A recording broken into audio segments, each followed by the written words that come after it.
국민행복시대 새 정부가 내건 국가 운영의 청사진입니다. 이와 관련해서 행복한 삶의 기반을 마련해주는 보험산업의 역할에 관심이 커지고 있습니다. 우리나라 처음으로 시도되는 TV 심포지움 첫 시간. 오늘은 우리나라 보험산업의 현황을 진단하고 진로를 모색해보는 시간을 가져볼까 합니다. 전문가 세 분과 60분 동안 함께합니다.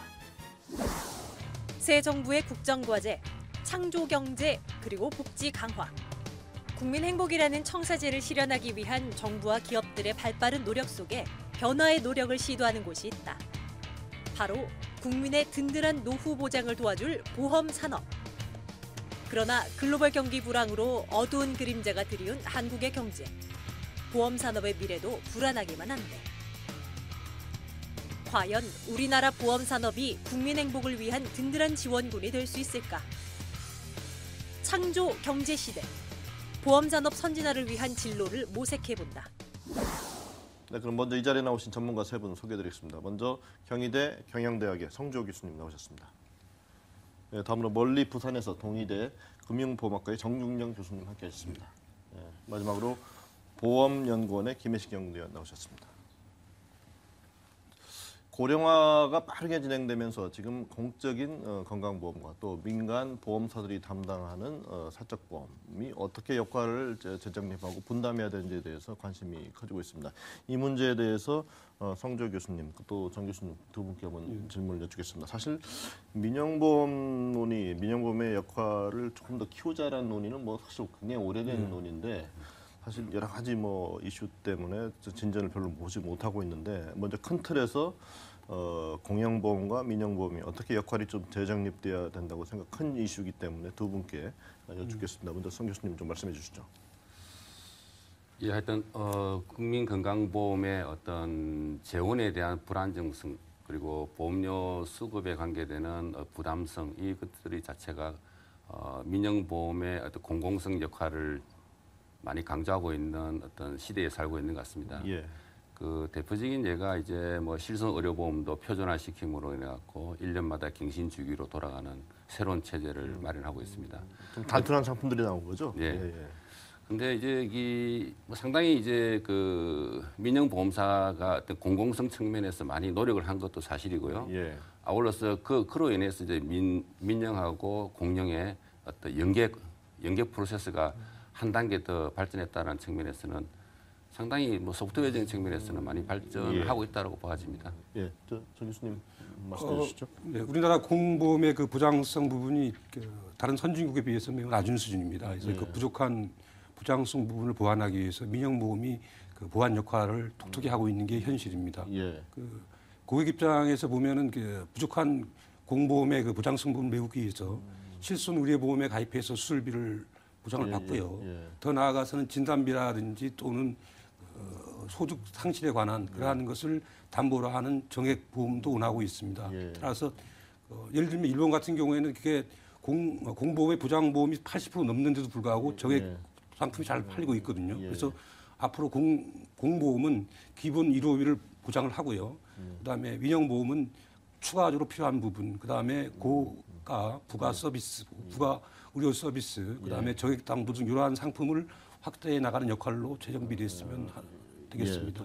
예, 분합할 수 있는 부분에 좀 상세히 말씀해 주셨는데 그 김혜식 연구위원님 지금 일부 언급하셨습니다만 이제 선진국 대비해서 이제 공적보험과 사적보험의 어떤 분담 우리나라 어떻게 진단을 해야 될지 또 말씀하시면서 또 의견이 있으시면 어떻게 역할의 재정립에 대해서 어떤 의견을 가지고 계신지. 네, 일단 해외 사례를 들어보면 유럽의 경우에 있어서는 지금 유럽 재정 위기를 겪으면서 어느 정도 지금 복지 체제에 대한 수술이 좀 필요하다는 의견이 대두되고 있긴 하지만 전반적으로 보면 우리보다는 높은 수준입니다. 그래서 OECD 평균으로 보면 우리는 OECD 평균보다 낮은 복지 혜택 수준을 누리고 있다. 그래서 진료비 경우에 보면 개인이 지출하는 의료비에 정부가 지원하는 비중이 우리나라의 경우에 58%인데요.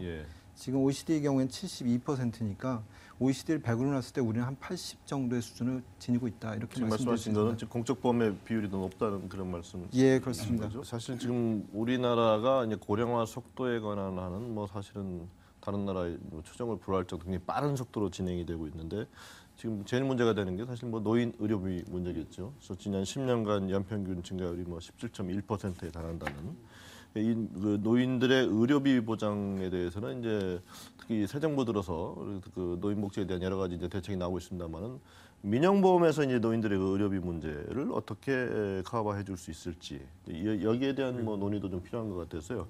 노인 의료비의 가장 그 기본적인 문제는 우리가 소득이 창출되는 그 시기하고 그다음 지출이 증가하는 그 시기가 불일치한다는 말입니다. 거죠? 예. 그래서 젊을 때부터 미리 그 대비를 해야 향후에 어떤 그러한 그 발생하는 사회적 비용을 최소화할 수 있는데요.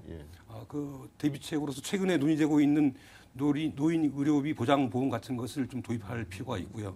그다음에 그것을 또 자발적으로 많은 국민들이 참가할 수 있도록 어떤 세제 혜택을 준다든지요.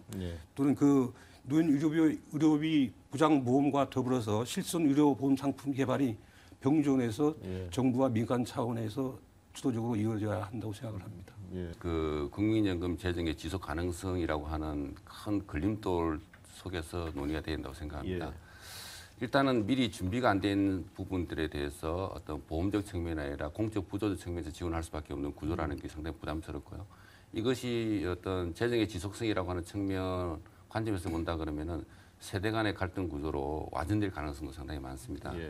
그런 측면에서 본다 그러면은 우리가 대개 보면 이제 그 40년대에 나온 베버리지 보고서에 의하면은 사후 처방이었습니다. 준비가 안 된 자에게 생활의 기본권을 주자는 그런 어떤 복지 정책이었는데요.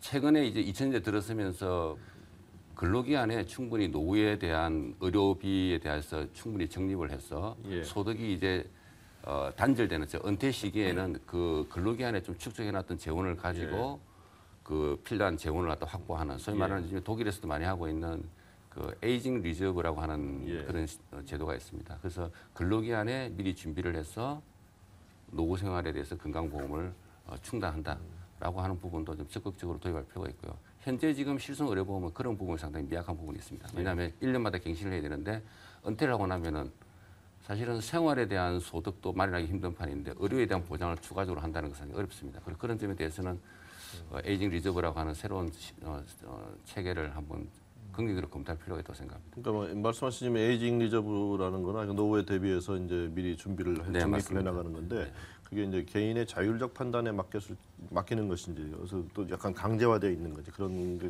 궁금하네요.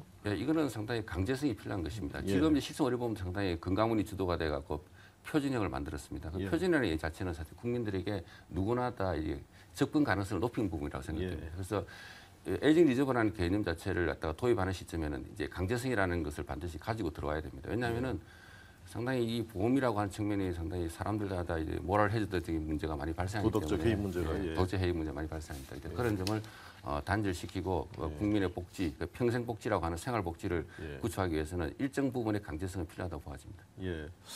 그 한번 이제 또 연금 얘기 빼놓을 수가 없죠. 사실 뭐 호모 헌저러드 그래요. 100세 시대 이런 얘기를 하는데 사실 뭐 100세 시대가 축복인지 재앙인지 지금 잘 모르겠습니다. 사실 실제 통계를 보게 되면 지금 사실 대부분 준비가 잘 안 돼 있거든요. 특히 연금에 있어서 뭐 많은 상품 나오고 있습니다만은 뭐 8년, 9년, 10년 가면 대부분 해지된 상태고 사실 이게 굉장히 핵심적으로 본질적으로 중요한 문제라고 보는데 지금 개인 그런 연금의 시장 현황 지금 또 본질적인 문제는 뭔지 한번 좀 김연구 연결 짚어주시죠.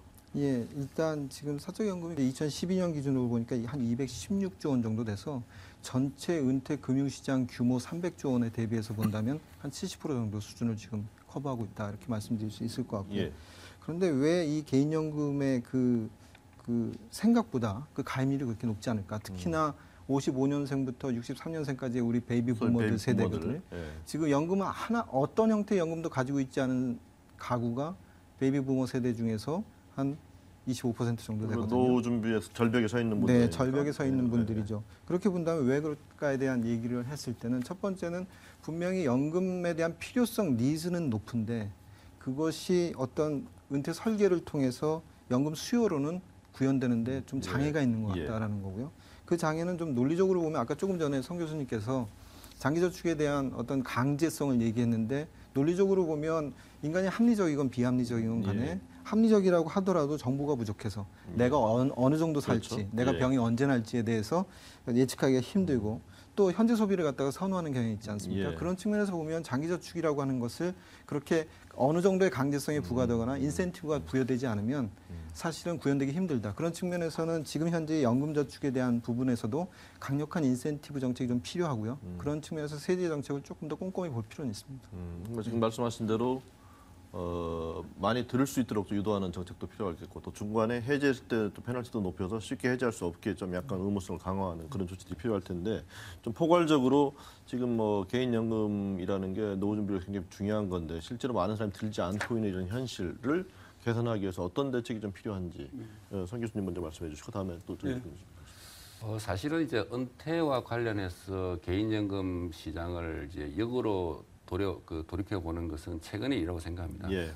왜냐하면 베이비붐 세대들이 사실은 자식을 통한 어떻게 생각하면 노후에 대한 배당을 받기 위한 엄청난 투자를 해왔던 것도 사실입니다. 예. 그걸 통해서 개인연금을 생각하시는 분들이 우리나라 국민의 한 70%가 있습니다.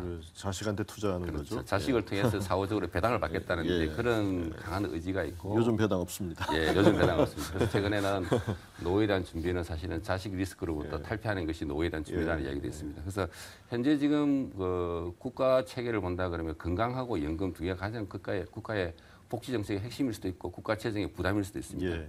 그래서 OECD 기준을 보면은 연금에 의한 소득 대체율이 보통 한 75%를 공고하고 있습니다. 예. 근데 우리나라 같은 경우에는 현실적으로 아무리 높게 잡아도 50% 미만이 돼 있습니다.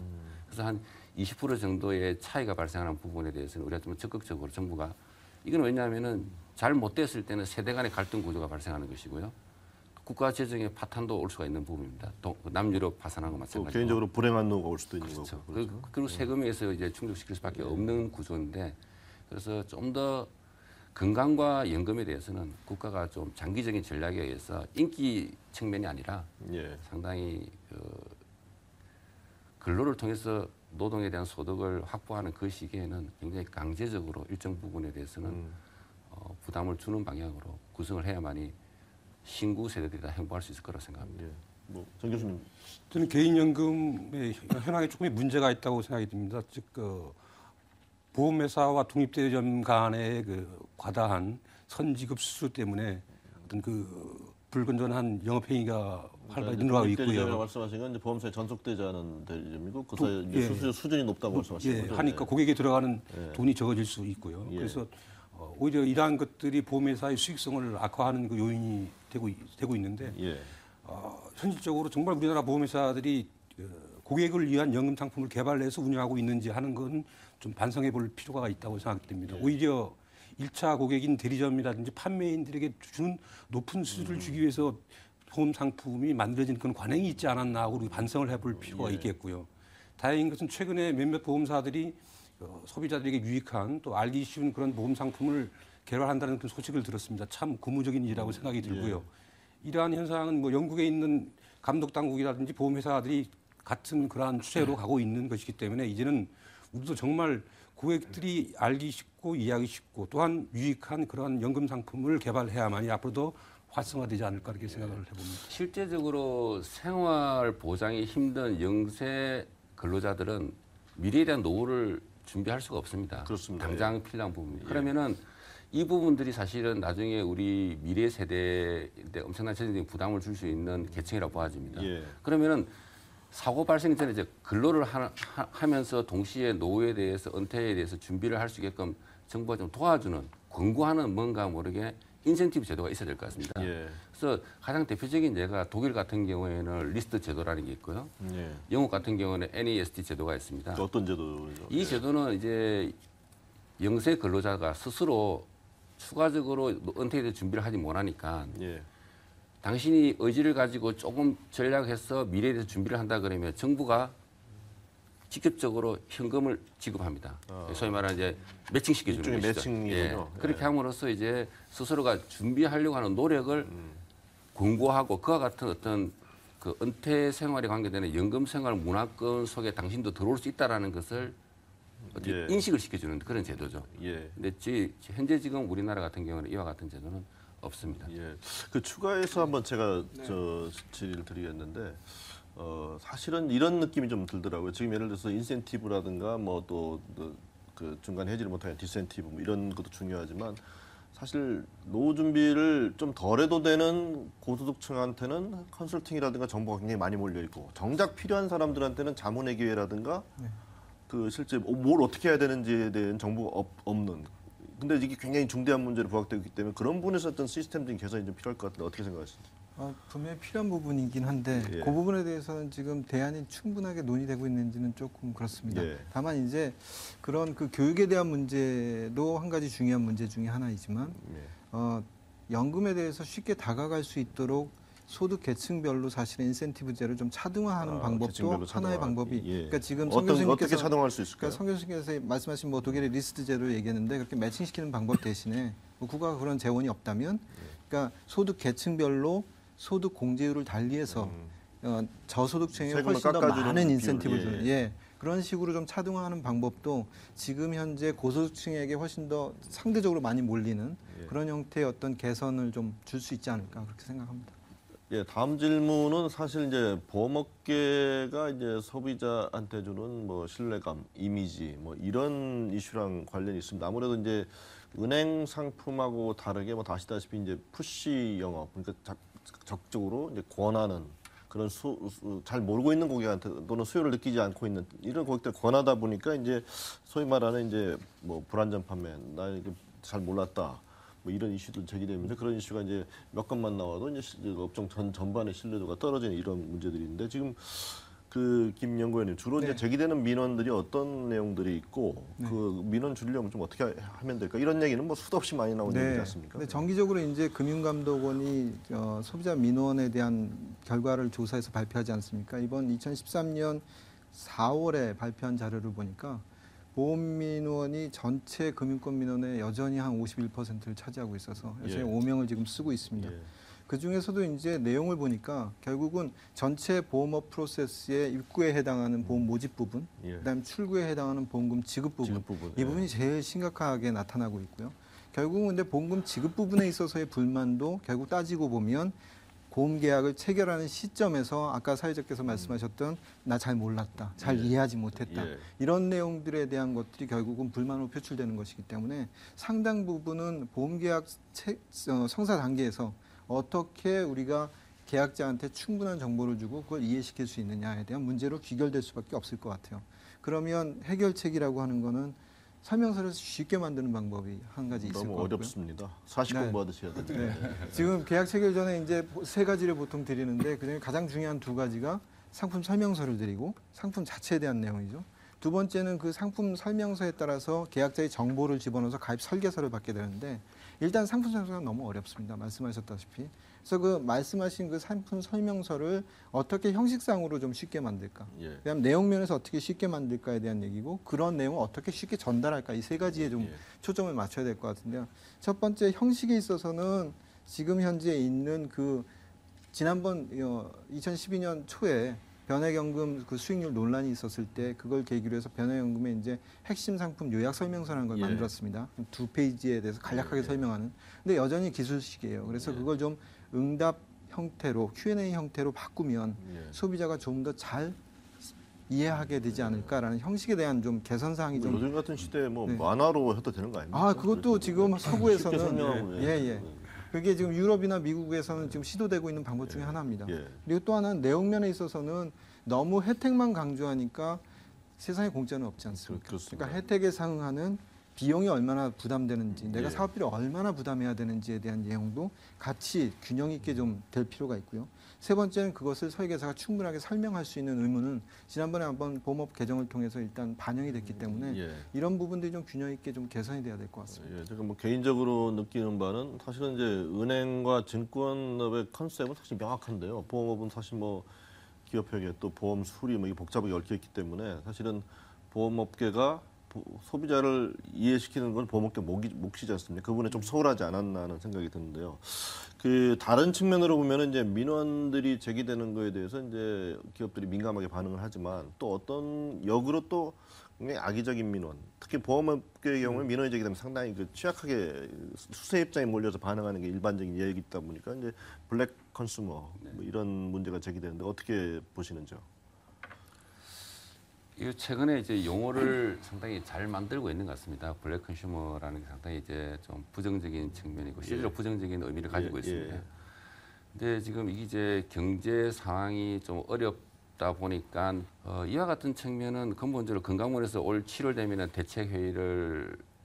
대책회의의 결과를 이제 발표를 한다 그럽니다. 그 결과를 봐야 되겠습니다. 2달 남았군요. 예, 봐야 되겠지만은 근본적인 반응은 사회자님도 말씀하신 바와 마찬가지로 보험 자체에 대한 교육이 상당히 낮게 되어 있습니다. 그래서 실제로 현장에 계시는 분이 보험 설계사 되시는 분인데 보험 회사에 들어와서부터 처음으로 이제 보험을 이제 어떻게 생각하면 배우게 됩니다. 그래서 중고 교과 과정에도 이 보험이 상당히 종합학문적인 어떤 종합금융적인 특성을 갖고 있기 때문에 사전 교육을 통해서 보험이 가지고 있는 긍정적인 측면과 보험이 가지고 있는 어떤 금융적인 측면을 좀 더 사전적으로 교육하는 문화 그렇게 된다 그러면은 보험 설계사의 자질도 훨씬 좋아질 것이고 그리고 유일하게 컨설팅이라고 하는 타이틀을 가지고 있는 것도 보험 설계사밖에 없다고 생각합니다.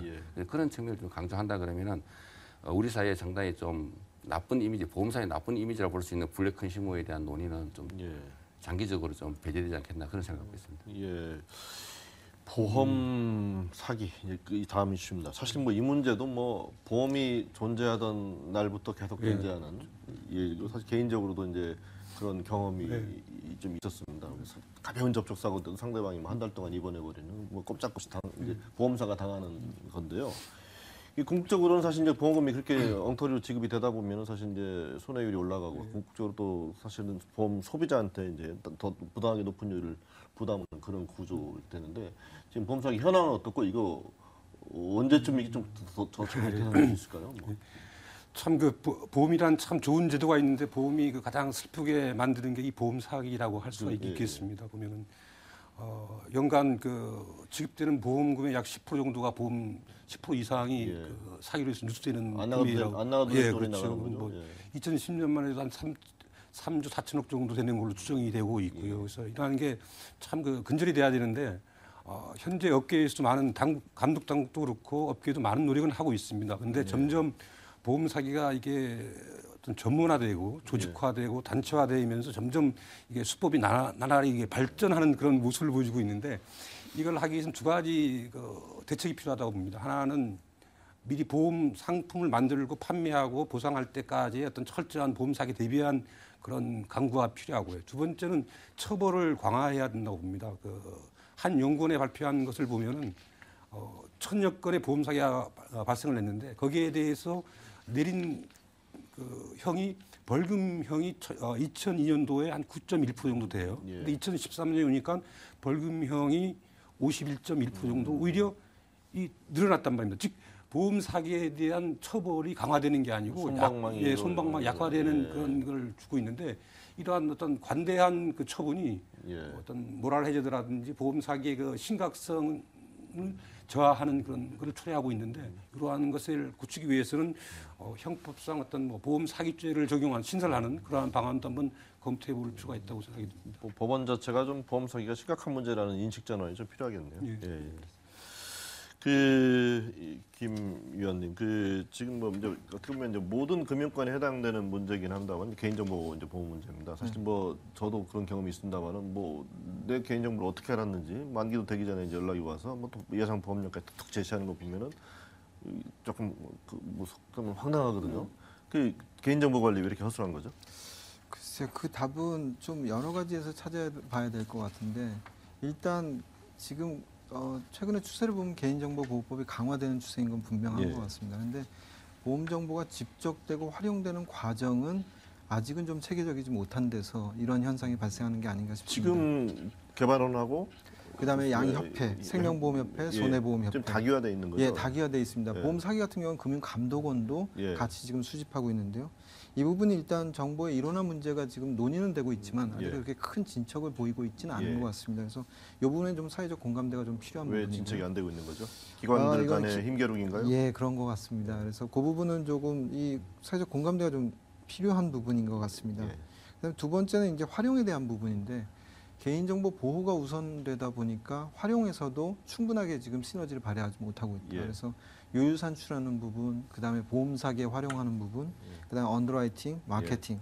그리고 그러한 그 어떤 그 활용의 그 활용처에 따라서 수준별로 개인정보가 조금 차등화돼서 좀 규제될 필요도 있는데 예. 그 부분에 대해서는 아직까지는 그렇게 논의가 많이 진척되지 않았고요. 예. 그러니까 예를 들면 마케팅이나 이런 사기업 목적으로 쓰는 것은 좀 엄격하게 개인정보에 대한 사용 동의를 갖다가 엄격하게 요구하고 예. 좀 정책적 측면이나 아니면 공익적 측면이 강한 요율 산출이나 아니면 보험 사기에 대해서는 상대적으로 좀 느슨하게 가져가는 사안별로. 예, 그렇게 하는 방안이 좀 필요하지 않을까 싶습니다. 그 일원화가 궁극적으로는 좀 필요할 것 같은데 지금 어떻게 좀 일원화되는 게 좋다고 보시고 이 문제가 아무래도 좀 기관들 간의 뭐 hin계력인 문제 때문에 지금 좀 진전이 안 되고 있다고 말씀하셨는데 좀 속 시원하게 한번 좀 방안 좀 말씀해 주시죠. 그 보험 정보 일원화 그 논의가 마치 뭐 보험 관련 기관 간이 밥그릇 싸움처럼 인식되는 게 좀 안타깝습니다. 이렇게 느껴지는 게 좀 안타깝고요. 그 일원화를 주장하는 쪽에서는 어떤 개인정보 관리 차원 그리고 중복 투자 문제를 지적하고 있고요. 그렇지 않은 쪽은 이제 뭐 어떤 한 곳에 개인정보가 집중된다는 그런 그 리스크와 그 다음에 신규 투자에 대한 것을 이제 반대 논리로 세우고 있습니다. 그 와중에 또 금융당국도 개입을 하고 있고요. 그래서 참 이게 안타까운 현실인데 이러한 것을 보험업법에 어떻게 확정하고 그것을 반영하려 그러면 어떤 단기간에 끝낼 게 아니고 정말 객관적이고 중립적인 인사들이 구성된 그런 위원회를 통해서 충분한 수렴을 거쳐서 결정하는 게 바람직하다고 생각이 듭니다. 사실 저절로 보면 소비자 편익이라는 관점에서 바라보는 해답은 있을 텐데요. 어떻게 보시는지요? 기본적인 어떤 정책의 색깔인데요.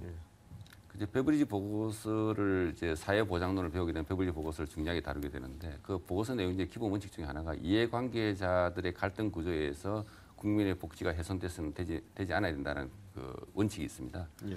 그와 같은 측면에서 본다 그러면 사실은 이게 중복 투자의 문제지만 중복 투자로 인한 안정장치가 두 개가 생긴다는 의미로도 해석이 됩니다. 그래서 만약에 비용의 효율성 문제만 좀 완화된다 그러면은 저는 뭐 개발은 이 뭐 중수적인 역할을 하고 또 하나의 또 리저브 개념으로 협회가 또 이중적인 구조를 가져간다 그러더라도 뭐 사후적으로 한 기관의 어떤 DB가 문제가 생길 수 있으니까요. 예. 그런 측면에서는 두 가지 구조, 이중 구조로 간다 해도 별 문제 없다고 생각합니다. 예. 단지 비용 효율성 문제를 검토를 해봐야 될 필요성이 있다고 생각합니다. 그 다음 주제는 이제 전 교수님께 외제차 수리비 뭐 자주 나온 얘기죠. 뭐 아무리 외제차지만 너무 심한 거 아니냐 이런 얘기잖아요. 그렇죠. 어떻게 이거 지나치게 이렇게 청구되는 그 보험금 어떻게 해결해야 될까요? 외제차 수입비가 그 동종의 국산차에 비해서 참 비싼 편입니다. 그렇죠? 비싼 편인데 동종이 아니고 비싸다 그러면 그것은 우리가 예견을 할 수 있겠지만 동종인데도 비싸다 그런 두 가지 의원이 있다고 생각이 듭니다. 그 수리하는 데 들어가는 비용이 있는데 하나는 그 부품 비용이고요. 또 하나는 공임이라고 되어 있는 인건비 부분이 되어 있는데 특히 그 부속품 값이 비싼 것이죠. 그래서 이 고가의 부속품을 이렇게 다운시키는 그런 노력도 있어야 되겠고요.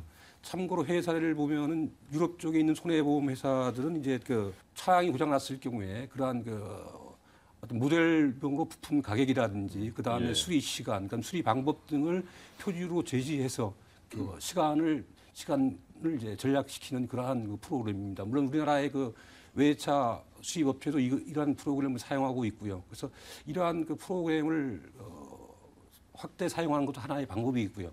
또 한 가지는 제3자인 예를 들면 우리나라 같은 경우에는 보험개발원 산하인 그 자동차 기술 연구소에서 그쪽에서 수리에 대한 그 표준 시스템을 개발을 해서 어떤 정비소에다가 그거를 권유하고 정비소에서 그 안을 받아들였을 경우에는 그 정비소에 인센티브를 주게 함으로 인해서 어떠한 그 보험회사하고 정비소가 둘 다 윈윈할 수 있는 그런 관계가 형성되었으면 좋겠습니다. 예.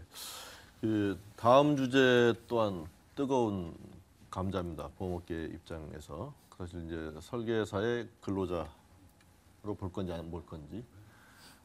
이게 뭐 사실 간단한 문제 같습니다만은 이제 근로자를 보게 되는 경우에 뭐 설계사의 이제 고용의 안정성이라든가 이런 건 보장되기 때문에 또 그만큼 또 보험회사는 또 부담이 좀 커지는 근로자로 또 껴안게 되기 때문에 이 문제 어떻게 풀어야 될까요, 성 교수님? 보험 설계사 상당히 그 전문적인 금융 컨설턴트거든요.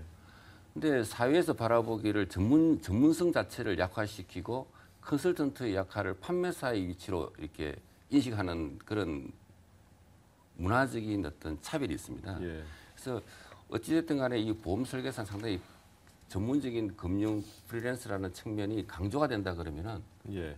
일종의 근로자의 신분보다는 전문인의 신분이라는 것이 저는 훨씬 더 바람직하다고 봐집니다. 그게 보험 산업의 향후 장기적인 발전 측면에서도 풀어야 될 숙제 중에 하나고요. 예. 그런 식으로 저는 계속 진화해 나가야 더 발전적이라고 봐집니다. 저는 그 문제를 근로자로 볼 것이냐 안 볼 것이냐는 이분적인 논리로는 좀 곤란할 것 같고요.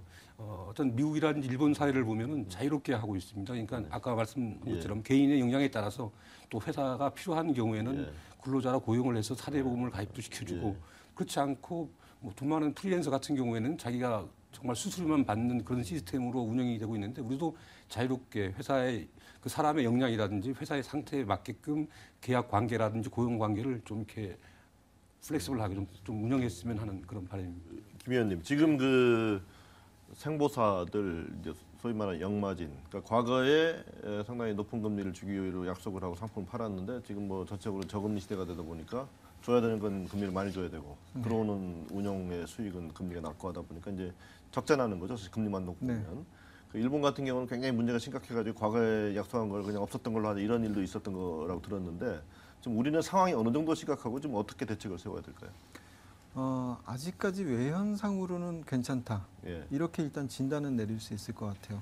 그리고 저금리 자체가 지금 보험회사의 2차 역마진에 급격하게 영향을 주지는 않을 거다. 다만 문제는 2차 역마진이라고 하는 그 이자 마진 쪽을 어느 정도 유지할 수 있느냐에 대한 문제인데 그 문제에 있어서는 지금 준비는 좀 철저히 해야 될 것 같습니다. 첫 번째는 이자 마진을 유지하려면 결국은 투자 수익률을 높이든가 아니면 보험 계약자한테 약속한 부담이율 쪽을 조정해야 되는 거거든요. 근데 이런 쪽에 있어서는 지금 양쪽 다 어렵다. 지금 현재는. 왜냐하면 투자 수익률 쪽은 아시다시피 저금리 환경이 뭐 있는 상황이 거고. 지금 그렇습니까? 그다음에 후자의 지금 부담이율 조정 쪽은 최근에 그 소비자 보호 추세가 강하게 대두되다 보니까 지금 예정이율도 동결되고 그다음에 공시율 지금 조정폭도 자율조정폭도 20%에서 10% 줄었거든요.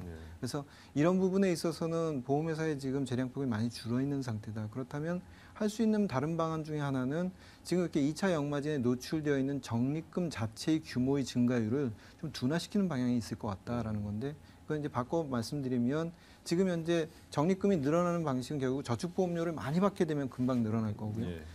저축보험료 대신에 수익으로 인식되는 위험보험료가 많이 포함되어 있는 보장성 보험을 많이 팔게 되면 상대적으로 적립금 증가율이 둔화되니까 상품 구성을 보장성을 많이 파는 형태로 전환하다. 기존의 나가는 어쩔 수 없고 앞으로 파는 거에서 그런 좀 개선을 가져가자.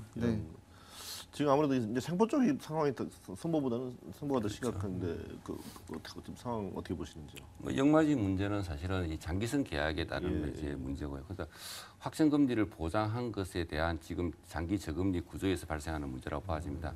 근데 최근에 상품 개발하는 구조를 보면요, 다 금리 연동으로 하기 때문에 그 우리가 IMF 경제 위기 상황부터는 사실은 그 금리 연동형, 실제 금리형 이런 식으로 제도적인 변화를 많이 깨워왔습니다. 근데 과거분 옛날에 뭐 15% 금리라든지 10% 금리가 여전히 살아있는 관계라서 이거는 구조적으로 우리가 떠안고 살아갈 수밖에 없는 구조라고 봐집니다.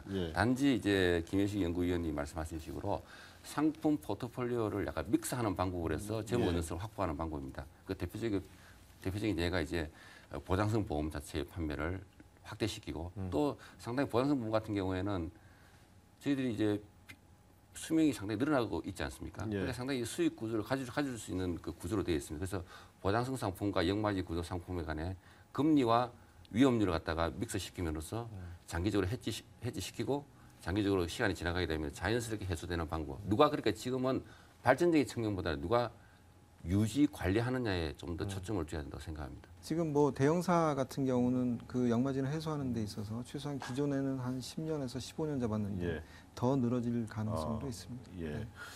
그 뭐 이 문제 참 오래된 문제입니다. 뭐 유사 보험 규제 문제. 그러니까 뭐 아버지라고 할 수 없는 이런 문제가요. 그러니까 그 우체국, 뭐 신협, 농협, 단위농협, 새마을금고에서 이제 사실 보험 상품을 파는데 보험법 규제를 아예 안 받거나 뭐 받아도 뭐 사실상 안 받는 그런 상태. 그리고 규제 형평성 문제도 있고 또 뭐 비싼 수준의 이제 건전성 규제도 봐줘야 되는 거 아니에요. 소비자 입장에서 보면 이런 문제 있는데 이거 뭐 사실 하루 이틀 된 문제 아니지 않습니까? 네.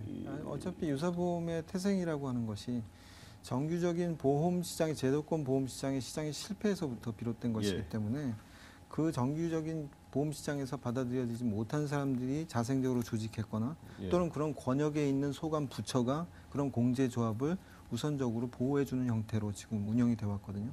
문제는 이런 공제가 확대되면서 조합원을 대상으로 하는 것이 아니라 부처적 자수, 그러니까 일반 대중을 상대로 해서 보험 영업을 개시하면서 우체국 다 팔지 않습니까? 예, 그렇게 되면서 이제 결국은 영업행위 규제도 안 받고 그다음에 건전성 규제에서도 상대적으로 상당히 가벼운 규제를 받으니까 그 부분에 있어서는 분명히 규제 차익이 발생하는 것이 사실이고요.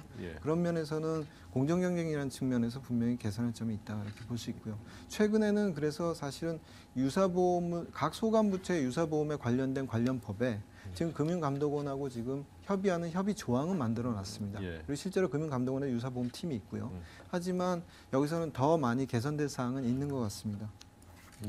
이제 그게 이제 공제라고 하는 거는 사실은 작은 기금에 의해서 작은 집단들의 어떤 생활 복지를 향상시키기 위해서 비용 효율적으로 운영하는 것이 공제의 기본적인 취지입니다. 근데 이게 이제 불특정 다수인을 하다 보니까 기금 형태가 많아지고 그리고 이 기금 형태에 대한 지속 가능성에 대한 검토 이런 것들이 사회적으로 많이 요구되고 있습니다. 그래서 기본적으로는 금융감독원이 사적 보험회사에 적용시키는 그 직업 능력에 관계되는 재무 건전성에 대한 규제는 동일한 가치로서 동일한 그 규모로 좀 강제화할 필요가 있고요. 그다음에 이제 공제로서의 기능이 그러니까 작은 기금의 형태가 만약에 그 범위를 벗어난다 그러면은 농협이 했던 식으로 이제는 또 민영화 프로그램을 밟아나가는 그런 식으로 가야만이 사실은 공제의 특징과 일반 사적 보험 시장의 특징이 구별되면서 서로 연계해 나가는 그런 식으로 발전된다고 생각합니다. 지금 너무 이제 내부적인 이해관계에 의해서 자기들만의 복리고 자기들만의 영업 행위다 이런 식으로 좀 인식되고 있다는 건 잘못됐다고 생각합니다. 말씀하신 대로 동일 규제가 동일 산업에 적용돼야 되고 사실 상식으로 풀릴 문제인데 사실 항상 현실의 문제로 부딪히면 상식은 저 멀리가 있는 것 같습니다. 그 다음 이슈는 이제 사실 금융권 불균형 발전의 문제인데 김 연구위원께 여쭙겠습니다. 사실 외국의 경우에서 보면은 이제 보험 산업의 위상도 높고 또 실제로 뭐 은행 산업이나 이런 데 대비해서도 이제 균형적으로 성장을 하고 있는데 우리의 경우에는 은행 쪽이 너무 이제 비대화돼 있는 거죠. 사실은 이제 본질적인 이슈이고 시간이 많이 걸릴 이슈인데 어떻게 좀 개선이 돼 나가야 된다고 보시는지요?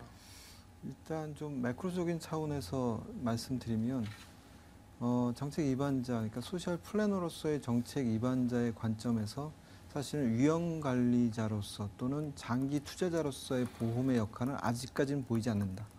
그래서 주로 정책이라는 것이 은행하고 증권 중심으로만 너무 한쪽으로 치우친 게 아닌가라는 사회자님의 말씀에 동의하고요.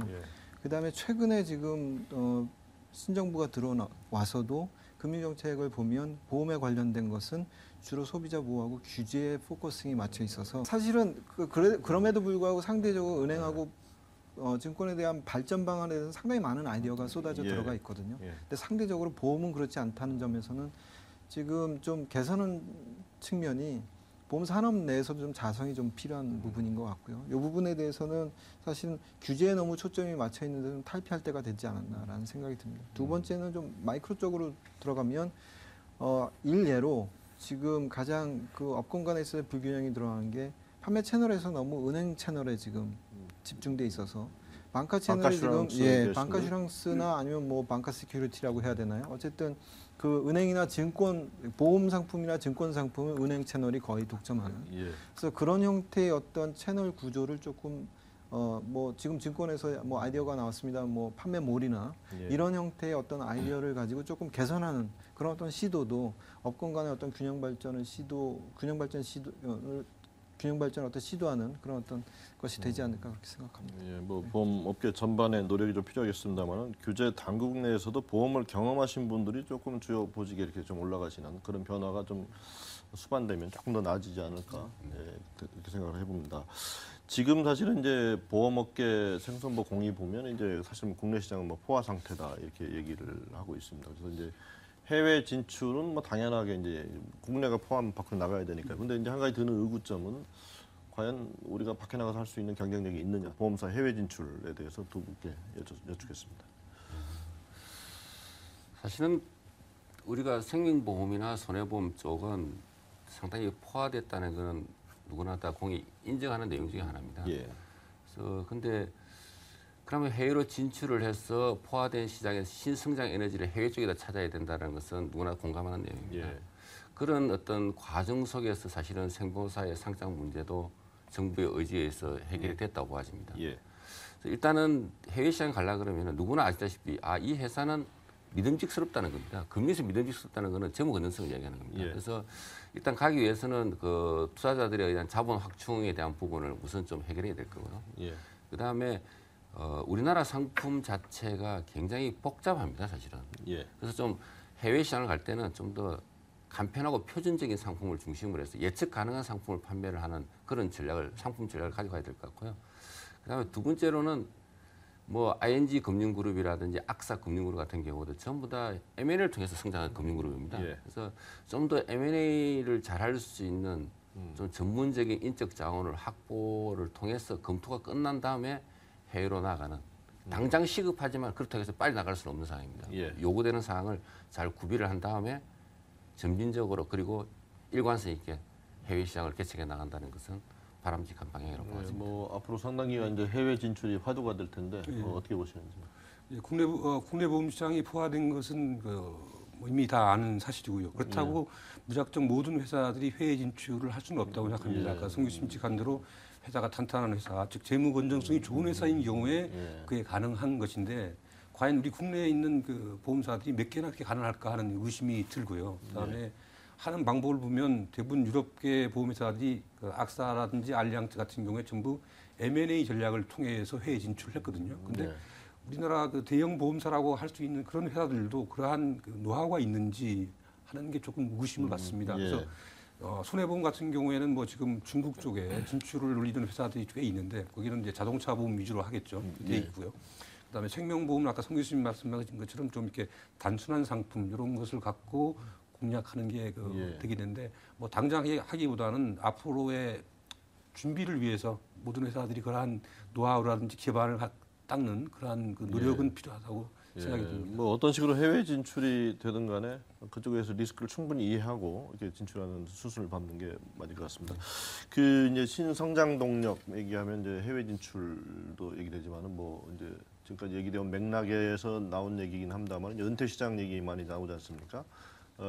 어떻게 보시는지요? 그 보험회사들은 이제 신성장 동력으로 뭐 충분히 뭐 거론될 수 있는 분야이긴 한데 또 뭐 준비가 필요한 부분도 있을 수 있을 것 같고 김영구 의원님. 예, 아까 우리가 저 개인연금 얘기를 할 때도 마찬가지 얘기를 했지만 결국 강력한 인센티브가 필요하다. 그리고 은퇴에 대한 설계에 대한 충분한 어떤 프로그램이 좀 마련될 필요가 있다라는 얘기가 여전히 여기에 유효하게 적용되고요.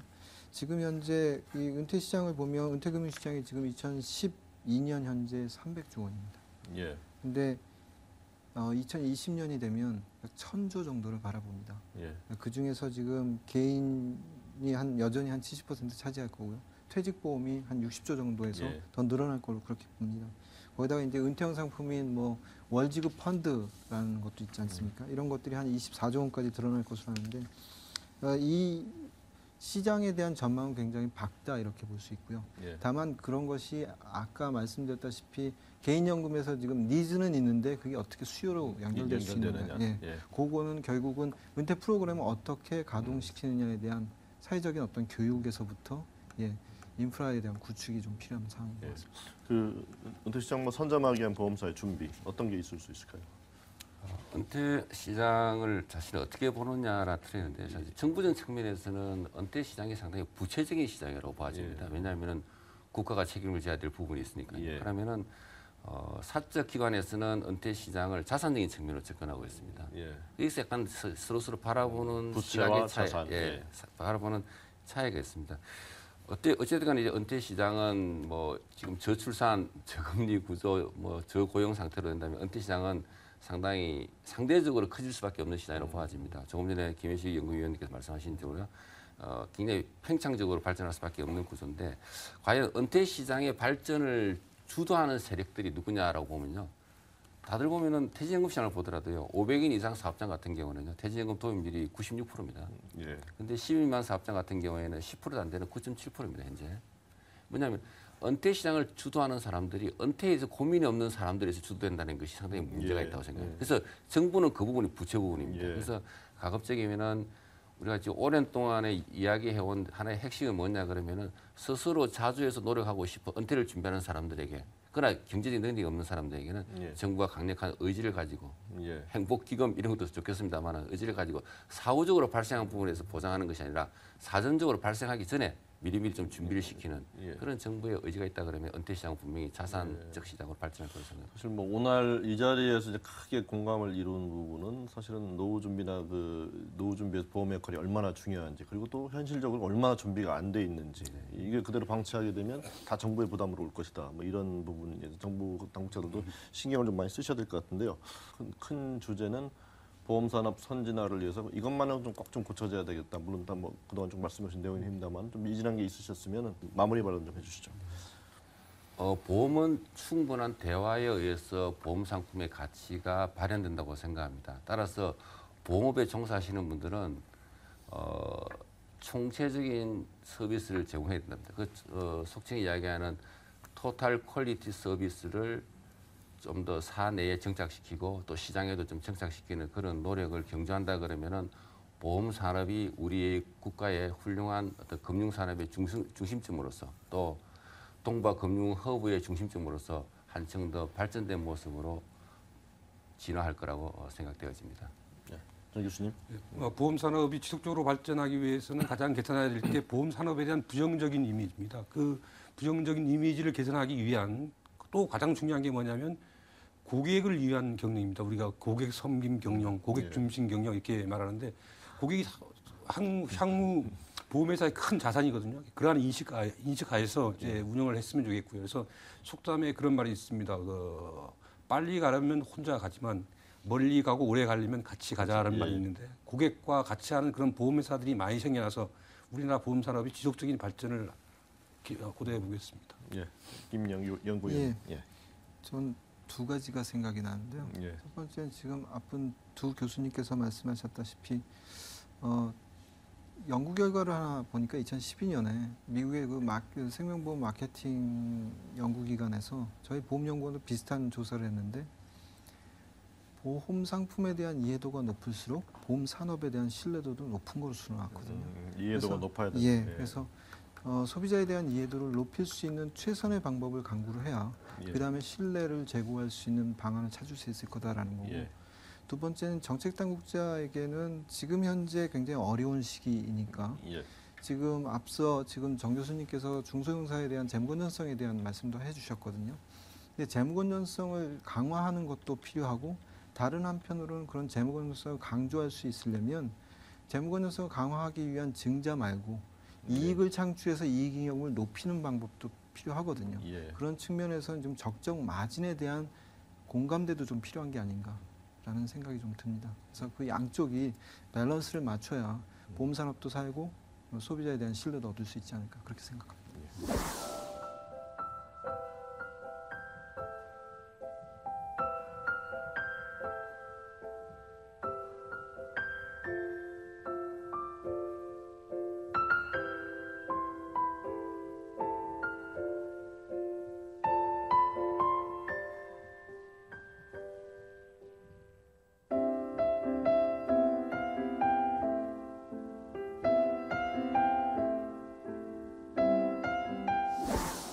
지금까지 우리나라 보험 산업의 진로와 선진화 방안에 대해 모색해봤습니다. 국민 복지와 더불어 새로운 부가가치를 창출하기 위해 노력하는 보험업계의 힘찬 발걸음에서 보험 산업의 내일을 내다볼 수 있었습니다.